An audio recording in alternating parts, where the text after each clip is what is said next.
Hello and welcome to the I3 lecture series hosted by the Masters in Digital Photography here at the School of Visual Arts. I'm Julie Graham. Tonight we have Eric Hart Jr., a Georgia native who is currently based in Brooklyn. Eric graduated from NYU's Tisch School of the Arts, where he studied photography and imaging. As a photographer, his stylized portraiture is an exploration of blackness and shifting identities within black culture. Eric's photography has been seen in publications such as Out Magazine, ID Mag, the New York Times, the Washington Post, and Rolling Stone, as well as being praised by artists such as Beyoncé and Spike Lee. He is a two-time Gordon Parks Scholar, a 2022 Forbes 30 Under 30 Art and Style honoree, 2022 Doritos SOLID BLACK Changemaker, and a Google Image Equity Fellow. In 2023, Eric released his first monograph titled When I Think About Power with Damiani Books. In a review of the book, Nicole Miller writes in Musée magazine, "Too few artists question our institutions built upon systemic racism and heteronormative and patriarchal values. However, Hart reframes the conversation by dissecting and rethinking our current hierarchy and power structures through motives." I was introduced to Eric's work at Photo Fairs New York last summer, where he showed with For Freedoms, an artist-led organization that centers art as a catalyst for creative civic engagement, discourse, and direct action. I'm really pleased to have him here today.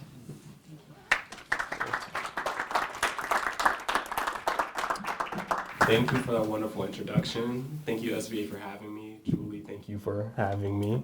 I'm super excited about this. This is a full circle moment. I assisted for a photographer by the name of Justin Bettman, and I remember being in the back of that room. I remember being late, rushing in the back, and watching him give a lecture. So this is really, really special to be here. So I'm just thinking I'm going to walk y'all through my career as a photographer. I was told I have 45 minutes to an hour, which is a long time. So, I'm gonna just keep it cute and we're just gonna walk it through. Okay, so as mentioned, my name is Eric Hart Jr. I am a photographer and artist. I am from Macon, Georgia. I started photography when I was around 13 years old. I started photography with an iPod in my grandmother's yard. So I grew up in a home that was really just me and my grandmother. And I didn't have too many neighbors because in the space that I grew up was a lot of land, like country, like I'm talking like cows in my yard kind of country, like horses country, like that kind of country. So I really didn't have any other kids to play with or any other neighbors to hang out with. So I went outside with my iPod and started taking pictures of landscapes. So my very first images were landscape images, but I didn't stick with that for too long. I started to take images of myself within my bedroom. So I started to hot glue towels together to create backdrops, and I would take stacks of DVDs and put them on my grandmother's kitchen seats to kind of create a tripod. So I would sit the iPod on the stack of CD or DVDs and just set the timer up, put a lamp. So I've always had this kind of studio approach to my photography once I started to photograph myself with those earlier self-portraits on the iPod. But of course that studio approach has manifested into something grander now. This is some of my earliest work at NYU. So as I mentioned, I would shoot with my iPod. Eventually I got a camera for Christmas. I began to photograph all my friends. That turned into me applying to NYU, and then at NYU, I kept that practice of photographing my friends. So these are some of my classmates, peers. This was from a series called Unravel. So I was really obsessed at the time with a photographer by the name of Dana Scruggs. Dana Scruggs had this magazine called Scruggs Magazine, and on the cover of that was these black and white portraits of men.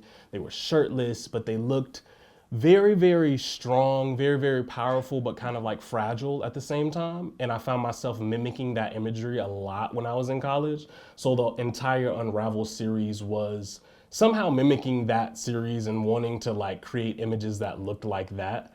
I didn't really know what I wanted to say with my photos, but I knew that I wanted my images to feel the way that those images made me feel.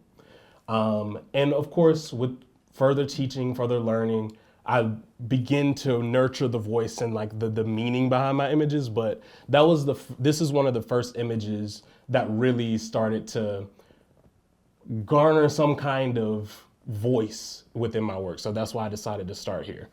So my very first photography job, same year that this image was taken, was 2019. So I like to think my photography career started in 2019, was with Spike Lee for HBO.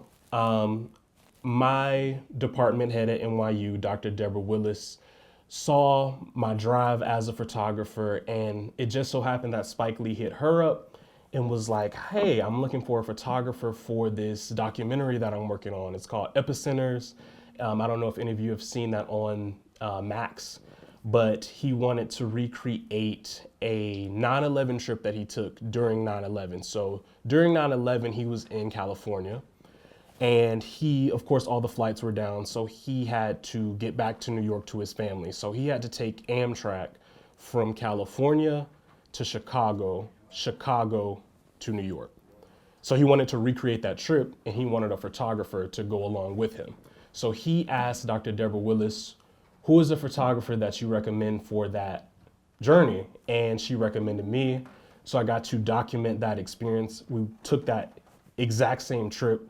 I don't think that made it into the documentary because it shifted to focus heavily on COVID and focus heavily on the Black Lives Matter movement. But I'm still thankful that I got that opportunity to photograph Spike Lee. So that was, my very first photography gig. So these were some of those portraits. Here's another one of my favorite ones. You can see the train track in the back. And aesthetically, at this point, I hadn't really nurtured my aesthetic yet. I was really just playing with editing and playing with photography. I feel like at this point in time, I liked this more natural approach. But as you can see with time, and as you'll see as I go further along, my editing and aesthetic becomes something that's way more stylized, way more heavily stylized. I'll just leave it at that. So these are the images that kind of started my career in a way that like really picked up. Like that was my very first job, the Spike Lee job, but this is where my career started to take off. So during COVID, NYU shut down. I went back to Macon, Georgia, and I'm a huge Beyoncé fan. So I had just got the Beyoncé Ivy Park drop that had just came out, her collaboration with Adidas. And I had gotten to a place where I wanted to do a photo shoot, but of course it was during COVID, so we didn't know what was going on. We didn't know, could you be around people? Like we all know what happened with COVID. So I put my grandparents in the merchandise and photographed them and just posted them. It was a very quick concept, very quick photo shoot. It took all of like 15 minutes and posted them, photographed them in like 15 minutes, posted them that exact same night, and the images just took off. So the images on the left were the first set. They garnered so much attention that they reached Beyonce's camp.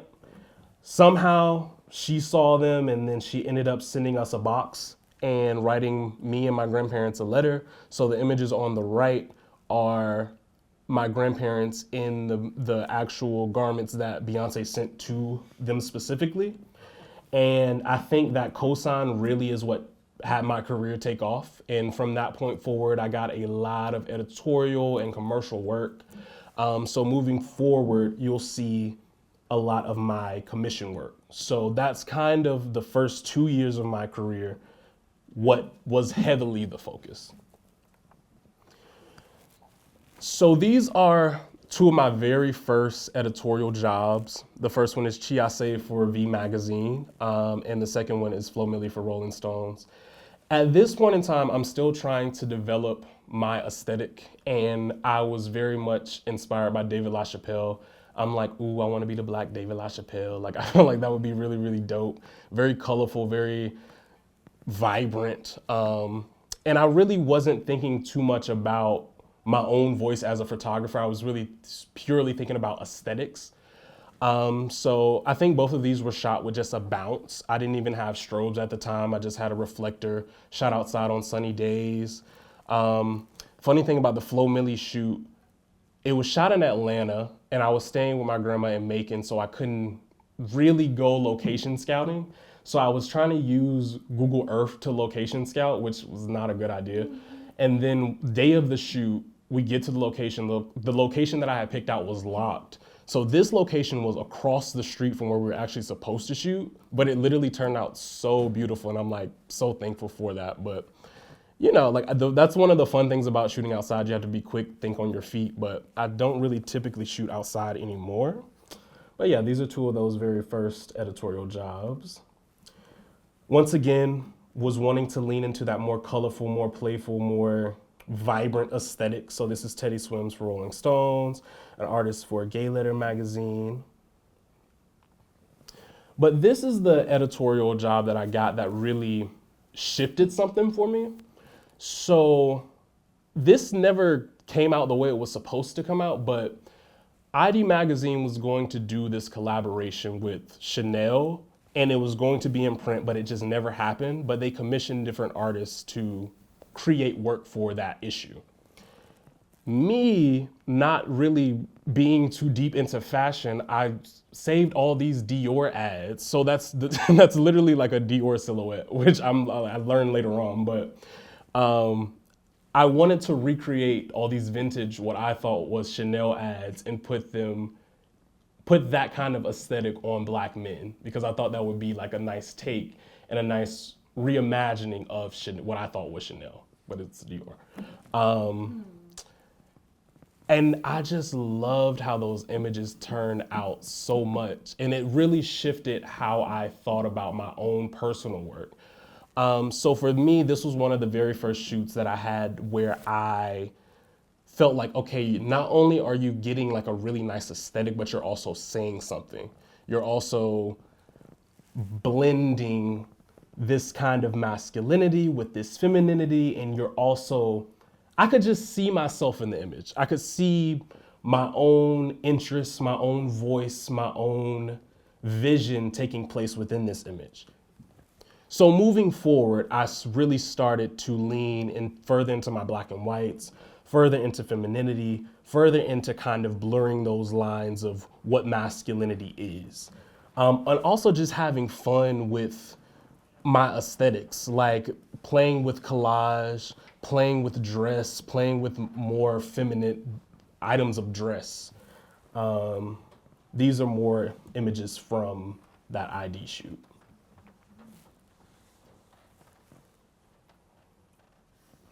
So as you can see, like in my editorials, this is Lotto for Rolling Stone. Even when things were required to be in color, I would still do black and white edits for a long time. So I would do like a batch of edits where I may do the same images in color and black and white, or I would just do some in color, some in black and white. Just for my own portfolio, I just thought that I was just gonna be an all black and white photographer, but I'm switching out of that now. Got to this place where I was like, you really have to define your voice. Like I really wanna just think about who I am as a photographer and what my work looks like. And I was just so obsessed with that at this point in time. So you'll see a lot of images that are just these simple black and whites. Just move your mouth cursor up. Oh, sorry. Also, another funny thing about this shoot, I'm really big on manifestation. So I do these lists every year of things that I want to accomplish. Like I will photograph so-and-so, or I will do this goal or whatever. And this was one of my goals because I'm from Georgia and I really, really love Lotto. So I put on my list that year, like I will photograph Lotto. And I reached out to that editor and was like, because I had worked with Rolling Stones before. And I asked if at any point you were working with Lotto, like I would love to photograph her. And a few months later, he reached back out and was like, hey, we're actually working with her. So, hey, you can photograph her if you like. And I was really thankful. So got to check that off of the list. This was Spike Lee for Dior. So once again, you can see me doing the black and white plus the color. I also started to pitch my own concepts to Editorial. So this was for Out Magazine. I got a lot of different queer designers to lend me some wardrobe pieces and got a queer stylist to put everything together, just photograph this, put together an all queer crew and just pitch Out Magazine on this idea that an all queer crew put this together. I thought that they would eat that up. So, and they did, they ran the story. I also end up interning for V Magazine, so they send me on a lot of different excursions, I guess. So this was Giveon for the Met Gala, Conan Gray for the Met Gala. Once again, you can see that black and white still being present. Baz Luhrmann, Eric Johnson. Eric Johnson's a really, really dope photographer. We photographed a lot of dope hip hop images, classic hip hop images. So images of Biggie and Faith or Aaliyah, all the images for the Miseducation of Lauryn Hill. So it was a really, really great experience photographing him. And I also had a really great moment while photographing him where I wanted him to smile and like laugh. And I was telling him like, hey, so can you give me a smile? Like, can you laugh now? And he was like, make me laugh. And I was like, okay, but I felt like what he was trying to get at is like, you have to create authentic moments while shooting. And he's been a great mentor and a great person to just talk to and like, just like an old head who'll give you wisdom. Like he's been one of those people for me. So I'm really thankful for that shoot. Simone for VMag. Love Simone. Simone was also another one that was on the checklist of I will photograph. Dionne Warwick. And this was a more recent, this was No ID for New York Fashion Week. Once again, just showing you the black and whites and the color and how it's grown and nourished itself. But now we get into the fun stuff, the personal work. So I feel like my first big series is titled When I Think About Power. It's my very first monograph, which if you are interested, you can scan the QR code right there. When I Think About Power started as my senior thesis at NYU, and it actually was a poem. So I wrote this poem that I can't remember it verbatim, but it started something like, when I think about power, specifically man's, I think about can'ts and I think about cans. And then it follows this whole night and day kind of rhyme scheme, like opposites. And I was thinking a lot about masculinity and femininity and what it means to be a man and how I can redefine that. And that's really what drove a lot of the images for When I Think About Power. I wanted to honestly create images that felt like thought. I really think the key word, aside from power, is also think, and allowing for room to consider when we think about power. So this was the image that really led me to even considering making this a series.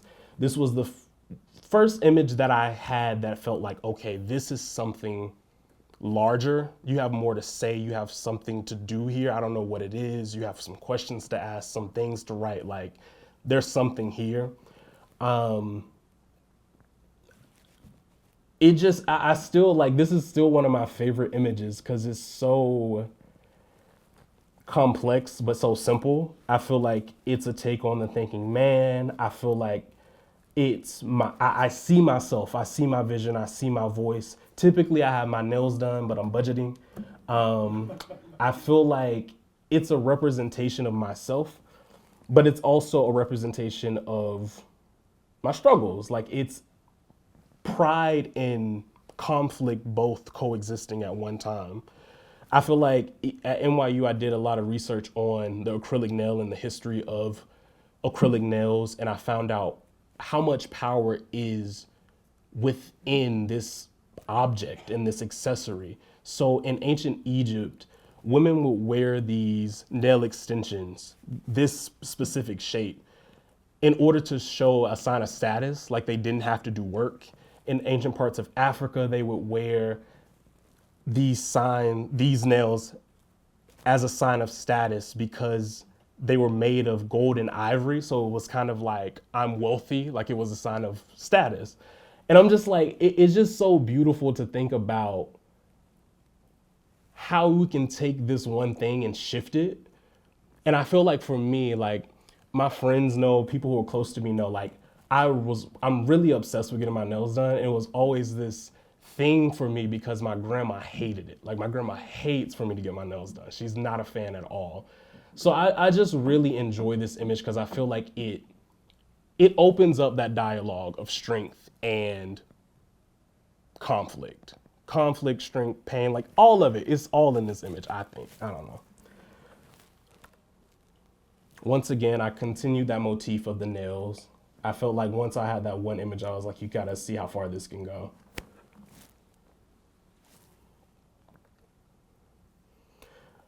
Once again wanted to create images that felt like thought. I feel like there's an interesting conversation within the back of When I Think About Power. I had a conversation with Kaylin Allen in which he says the image on the left, he felt like was a symbol of the black body being fetish for white individuals. And I intended the image to be more so being silenced and being restricted by the hands of whiteness. I don't know, like I feel like I enjoy that openness to interpretation within the work. Once again, going back to that idea of thinking, that ability to interpret the works in different ways. I feel like When I Think About Power is a series that lends itself to different destinations because it's, once again, the notion of thinking, it's possibility. Love the image on the right. I used a piece of plexiglass, put some baby powder on it, had them like kind of just give me all these different expressions. And I felt like it's just one of those ones that feel like, is he looking at the world? Is he looking at himself? What is he looking at? So I was really heavily focused on expressions, gestures, yeah, and also just aesthetically how I can create the most contrast, how I can push the whites, the whitest they can be, the blacks, the blackest they can be.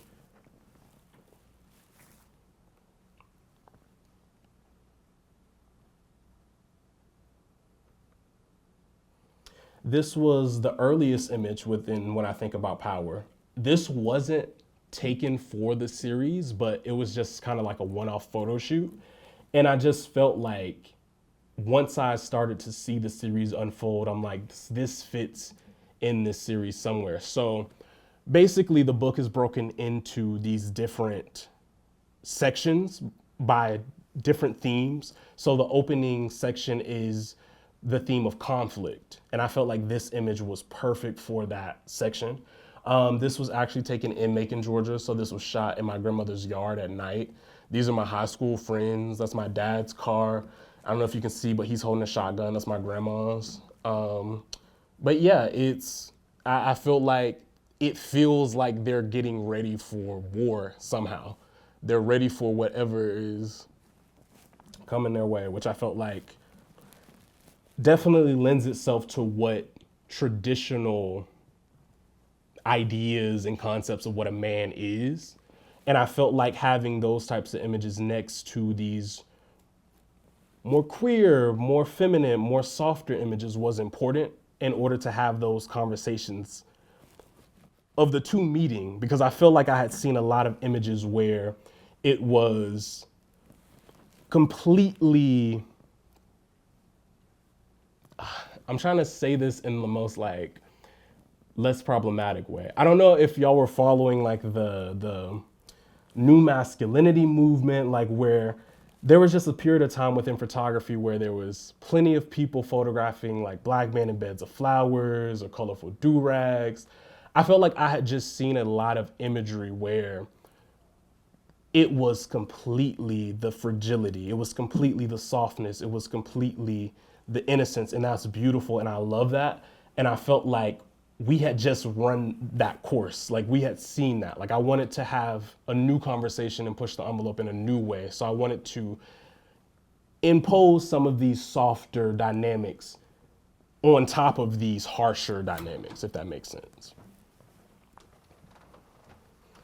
A few more images. So I grew up a church boy. So the image on the left is a nod to the church hats that the women in my family used to wear. And I'm working on a religious series now, so that'll come back a little bit later. But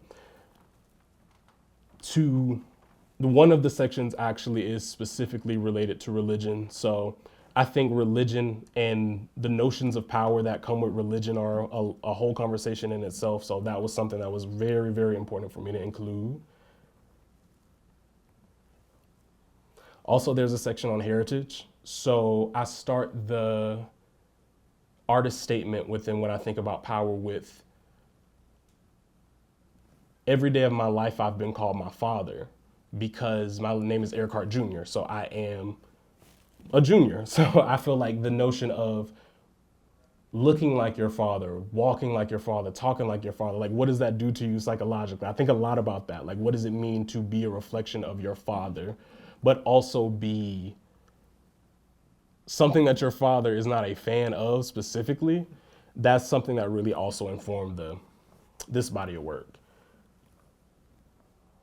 And then I also wanted to not just end the work in this place of just conflict, confusion. So it ends in a place of joy. It ends with a quote that lends itself to finding the light specifically.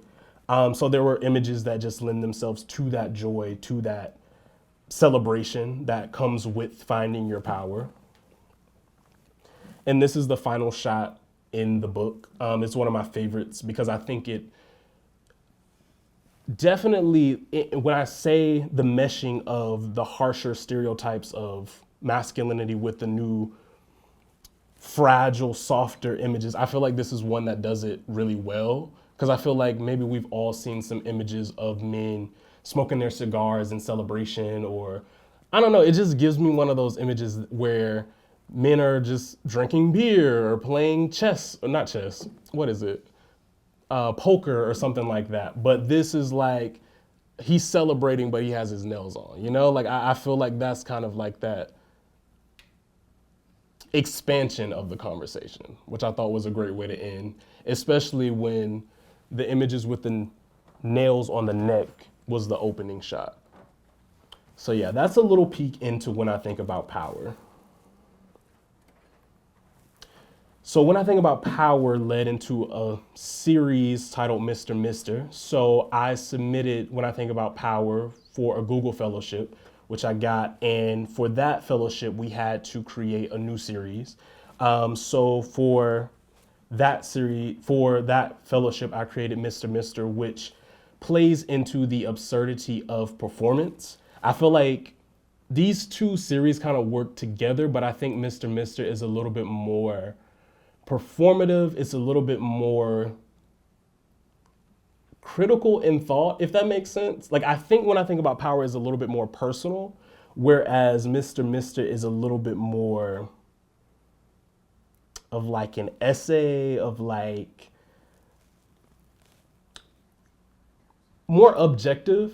I feel like when I think about power is more subjective, and I think Mr. Mr. is more objective. So I was really interested in the Shakespeare quote, "All the world's a stage and all the men and women merely players." So I followed that up in my artist statement by saying, if all the world's a stage, for whom is the show? And I started to question all the things that come along with performance and started to read a lot of different theories about what it means to perform. So this specific image is in response to the theory of double consciousness and thinking about what it means to have another voice within your head. And when printed, this image does something really cool where if it's lit a certain way, you can't see the face and the eyes behind it from certain standpoints. So I really love to see this image printed and just kind of move and like play with it, because it just has a beautiful effect when printed. Once again, playing with the absurdity of performance. I think about the history of performance. So thinking about vaudeville, thinking about blackface, thinking about the history of black bodies being attached to ropes, but also playing that, flipping that and kind of making that into this kind of puppet kind of setup, being put specifically on a stage, just taking all these different tropes that live within the world of performance, but making them absurd in a way.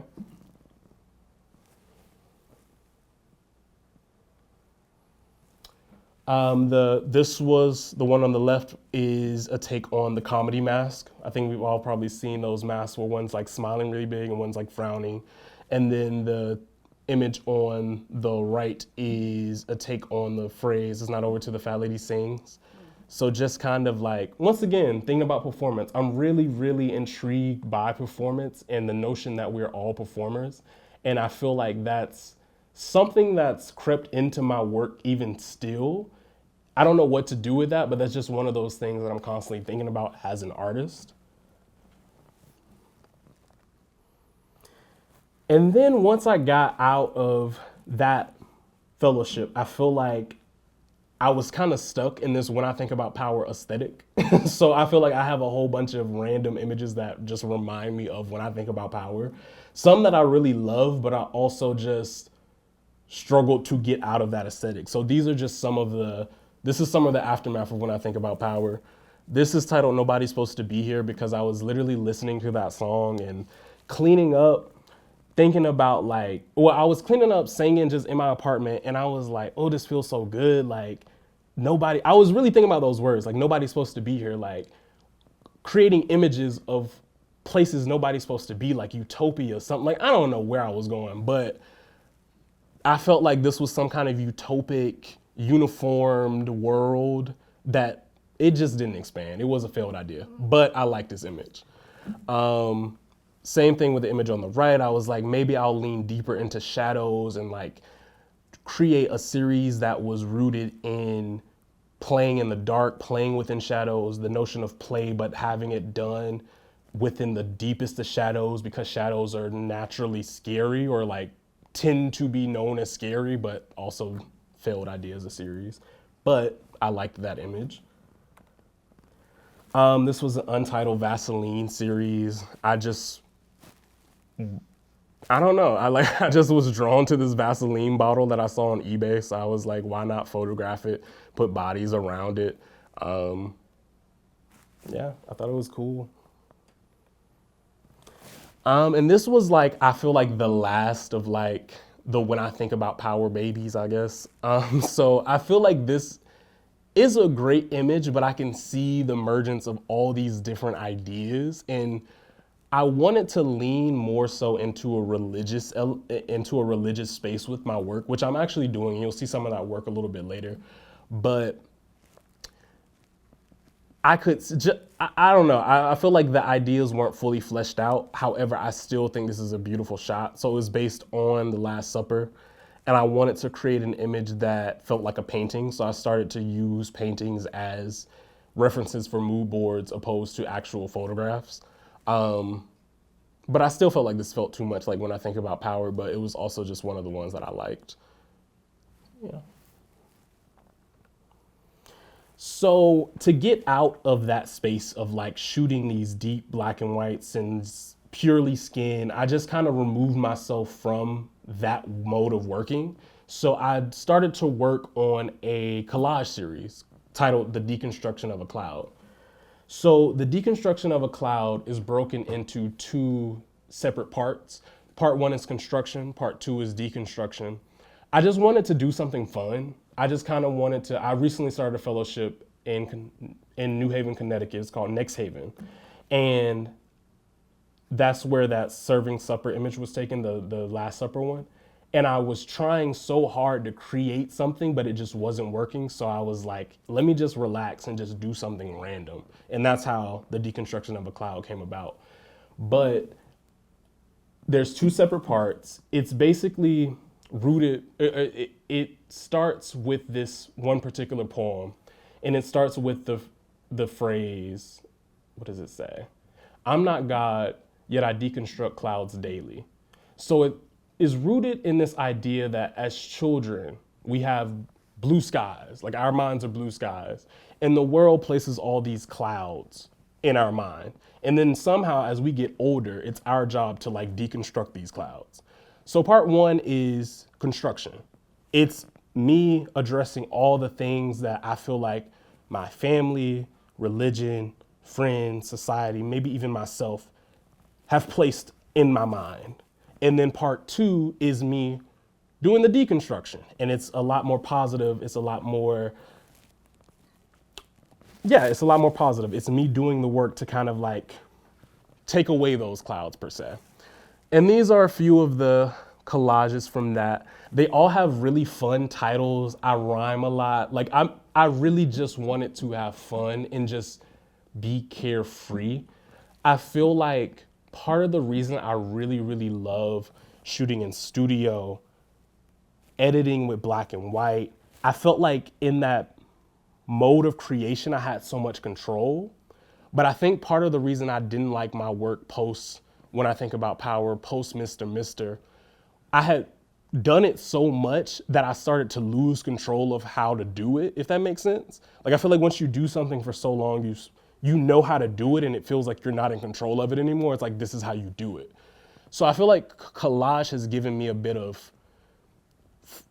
control in a sense because it's freedom. It's like you're free to do whatever you want, so you're in control. So yeah, this is titled Mama Say the Devil Inside of Me. This is titled Trade Say It's Nice and Warm.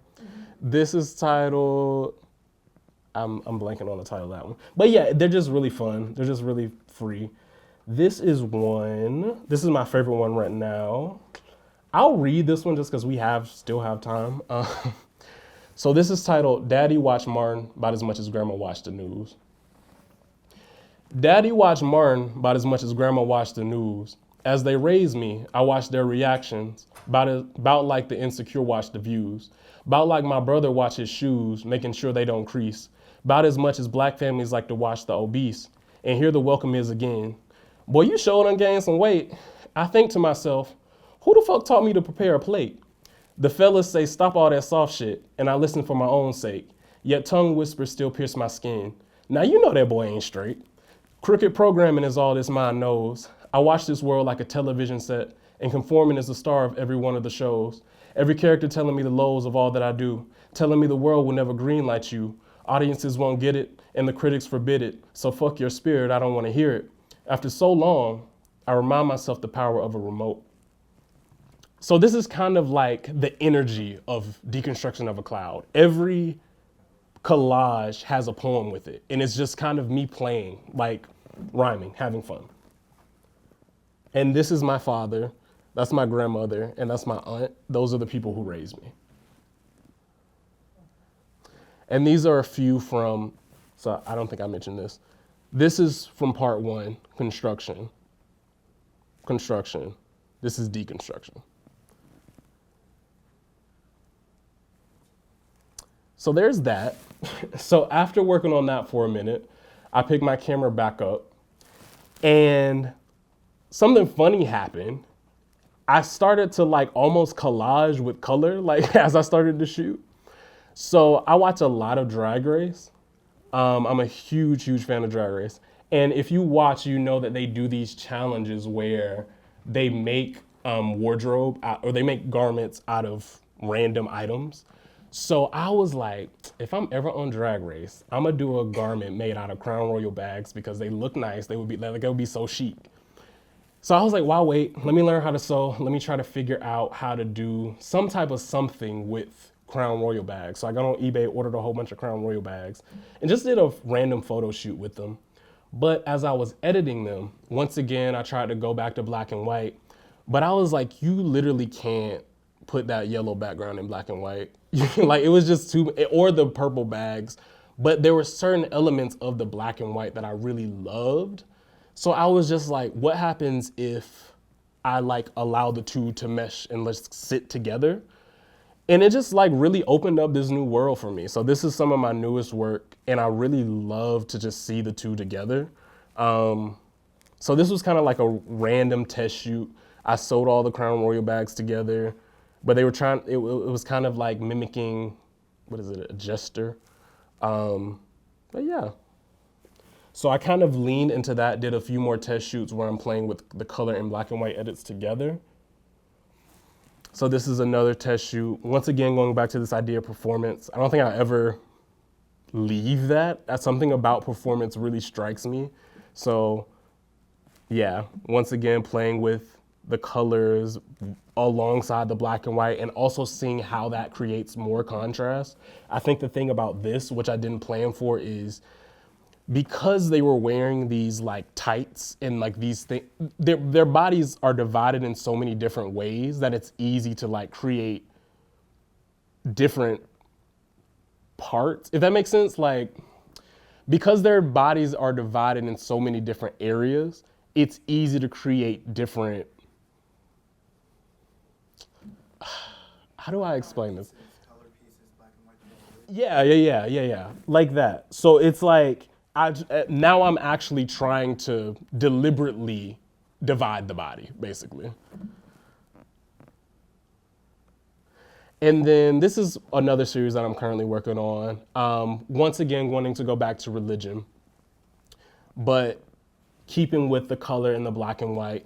This is called Playing in the Pews. This is what I think will be my final series for my residency that I'm completing currently.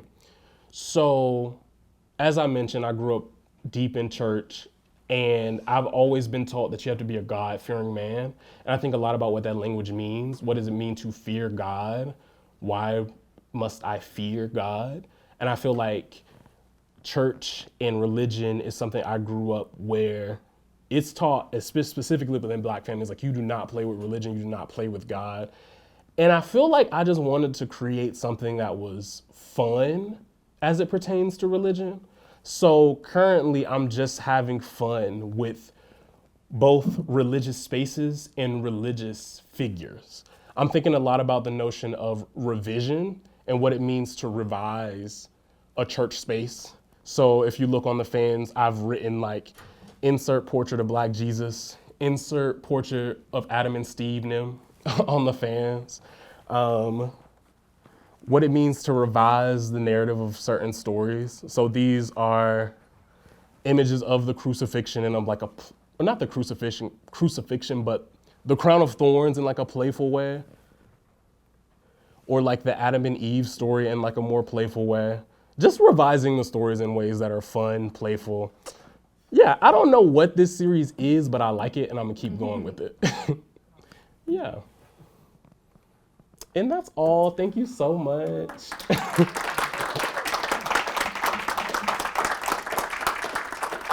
Hi, thank you so much for sharing your work and all the really cool stories behind all the images. So I have a question with like the acrylic nails with the first project that you mentioned. The when I think about power, that project, I thought it was very interesting, like how you mentioned that new masculine image and like the stereotype masculine idea, like it's combined. I was curious, like, what was your grandma's thought if she have seen the images with the models with the long nails, since you said like she doesn't like them, like what? And I was also curious, like, what was the like audience's reaction with that project? I think it's so cool, so I was just curious how their reaction is with it. Yeah. Yeah, I mean, I feel like the image is very well received, like in public, but I feel like my grandma don't like it. But my grandma's also like an older Southern Black woman, and she's just been raised a certain way, so I can understand why she doesn't. That image actually got picked up by the Rockefeller Foundation, like they acquired it and it's in their office. And when I told her, then she was all hype about it. So I mean, like, things change, but yeah, she don't like it. Hi, how are you? I have a question about the fellowships and grants and all this stuff you're being part of. I noticed that once you're talking about your commercial work, you switch to your personal work and you're like, oh, here the fun starts. So how has it been? Like, did you put like the commercial work on a side? Like, how is it going? Is it that your focus right now, develop as much as your personal work as you can? What's your vision right now? Thank you. Yeah, so I feel like I'm always willing to do both at the same time, but I feel like it is difficult. Like, I feel like specifically when you're completing a fellowship and or residency that takes you out of, because Next Haven is in New Haven, Connecticut. So I'm not in the city currently. So I am more so focusing on the personal work. But if I am hit up for editorial jobs, I will come back to the city. But it is difficult to balance the two. But if I'm hit up for anything, I'll definitely take both of them.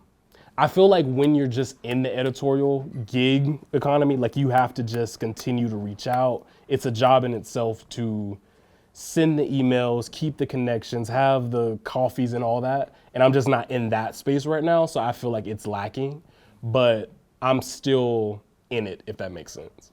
Yeah.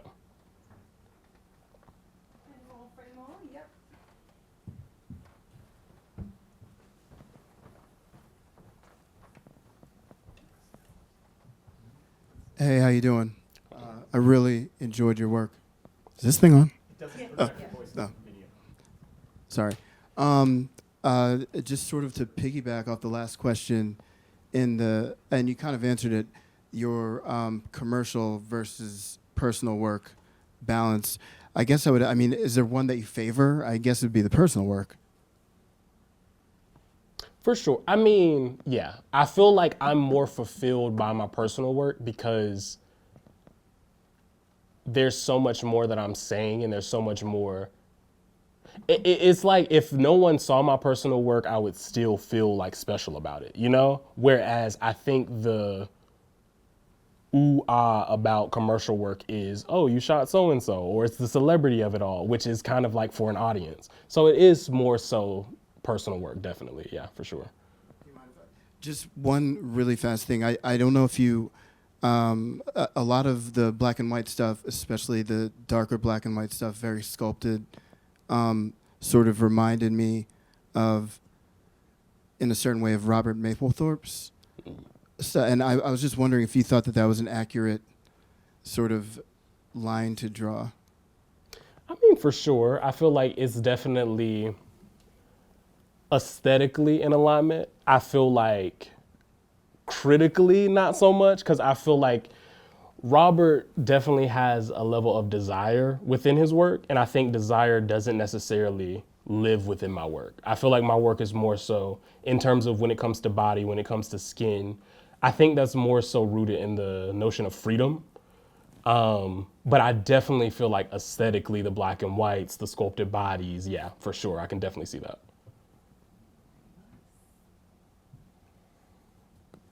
Hello, hello. I first don't want to misquote you, but when you were speaking about how you were transitioning from, when I think about power and going into Mr. Mr., but then also following that with the collages, can you tell me, before I ask my question, what was it that you said made collaging feel refreshing, just so I can ask my question again? I think collaging felt refreshing because I felt like I was in control again. Like I felt like I had gotten so deep into the black and whites that it became like a formula almost, where it's like, there's no room to escape this formula. Whereas when I started doing collage, it's like, you really can do whatever you want. And it's the same thing with writing. Like you can say whatever you want. So I think that's what allowed me to really enjoy that and like find that kind of love again.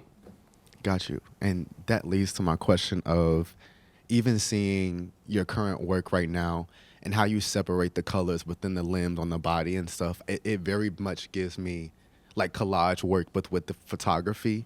I wonder if that's now leading into like, okay, this is where I find control with these colors now, or how does that make it feel within this now work with using those colors to kind of like attach your emotions towards your collage work, if that makes sense? For sure. Like, I definitely feel like the work now is collaging with color, for sure. And I definitely feel like it's reminiscent of that kind of freedom in terms of when I'm shooting, I don't know what's going to be black and white and what's going to be color. And I like that. And I like that play that happens while I'm editing. That play mimics the same play that happens while I'm collaging. So I definitely feel like there's like some overlap and parallels there for sure. Yeah.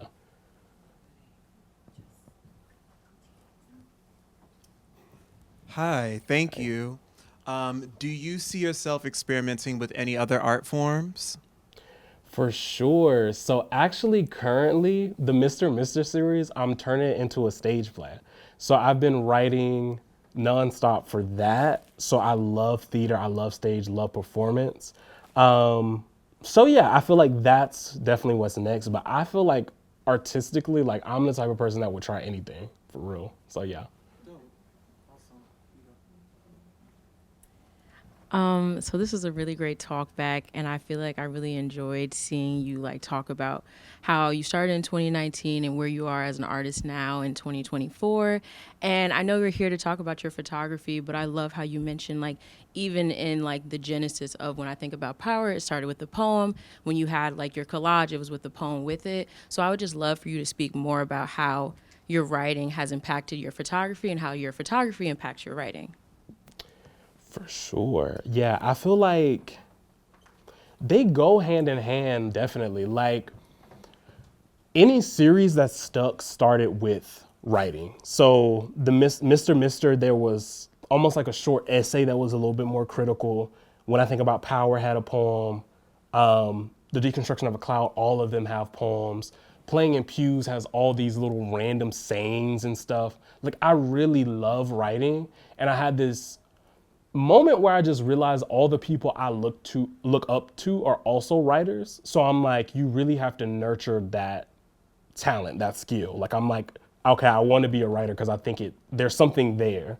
And I also feel like it allows me to have a lot of clarity about what it is I'm doing and why I'm doing it.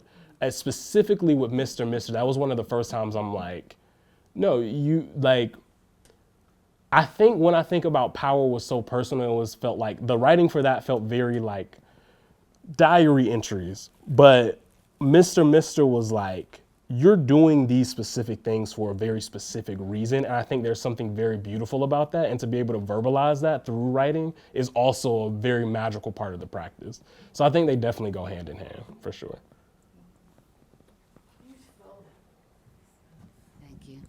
Brilliant work, especially the acrylic nails on the neck that speaks volumes, that one photo. I just was wondering, your portraits, especially your black and whites, they're pretty dark, like just very little lighting, sometimes a little sculpting in the back. Sometimes you don't see faces, sometimes you don't see hair. The majority of them dark, not really seeing too much of a full body. How do you come to that decision? Prior to doing it, as you're doing it, post, what makes you choose that? I would say like aesthetically, starting off, it was definitely like aesthetics. But I feel like it's one of those things that I'm really drawn to lighting. And I think when photographing darker skin tones, that deep, rich blackness, it translates beautifully on darker skin tones. So I think that's kind of how I started to lean into that aesthetic. But also I think it like really just highlights the lighting, like the shadows, the highlights. Like I feel like that deep shadow, like it just creates a beautiful contrast when printed, when you're like on Photoshop or whatever and you're looking closely, like, I don't know, there's some kind of texture that happens the darker it gets, I think. Yeah. Any more? No? Yes? One more? Sweet one in? Always a comment from you. Always welcome. Yeah, exactly. Always welcome. She said always a comment from you. And I was like, I got to. First of all, your presentation was beautiful. I really love your point of view and the way you express these like complex topics through your visual imagery. Is just so well done and masterful. And I really love especially the way you talk about your work. You know, as a student, I completely relate to the fact that like you want to see yourself in your work. And I guess my question for you regarding that is that, you know, between doing residencies and all these big projects that, you know, they're personal and you're very passionate about it, were you ever in a situation just doing work for other people that you didn't really see yourself in? And how did you, you know, navigate that? Did that help your experience? Did that help you in any sort of way? Like taking jobs just because to survive and, you know? All the time. I feel like a good amount of commercial work, a good amount of commission work is stuff that you don't see yourself in. Like, it's just the name of the game. I feel like sometimes you do things for survival. I feel like there's at a certain point when I was like, okay, I'm not going to do X, Y, and Z.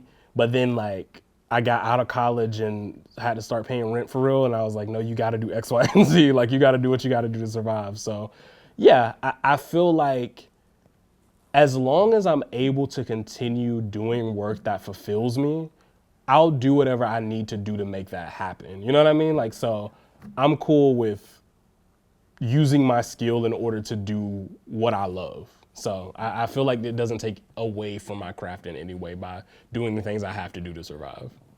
I really appreciate that. I do have one quick follow-up question as somebody who also loves Drag Race. I'm sorry, but is there a like just curiosity that's getting the best of me here? But is there a certain drag queen that you want to shoot one day? Somebody on the list of yours?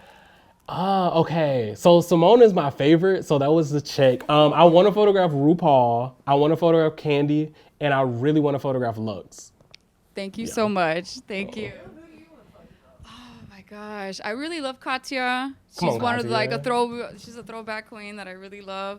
And God, I don't know, Monet Exchange is just like an amazing all-around queen. And I don't know, I feel like you would kill it with that. Love her. But Top 3. Just in general, you know, there's just so many that, you know, come to mind. But I just wanted your point of view, and I appreciate it. Thank you so much. Thank you. You're gonna shoot RuPaul. You will. Yeah. Thank you. All right, any last questions or comments for Eric? Okay, thank you so much. Oh, wait, one more, please. Sorry, love. We've locked our arms. Hi. I really enjoy your photos, and when you show your personal work, I feel a sense of satisfying in there, and isn't it a coincidence that he brought up Robert Mapplethorpe? And photographically, I think I learned about a black body through Robert's photos, but in a way that is really strange to me because it wasn't taken by a black photographer. So, like I say, that the feeling was really different. It's like he came from a place of desire. And when I look at your photos, I feel like you're reclaiming the power. It's really empowering.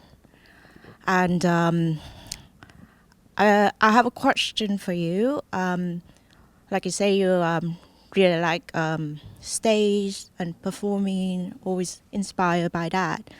Do you have to direct the models, or do you just let them perform themselves? And how did you able to capture the moment when they, like in their environment? So typically, like when I think about power, I wasn't doing too much directing, but the things that I'm doing now, like the more colorful stuff, I'm doing a lot more.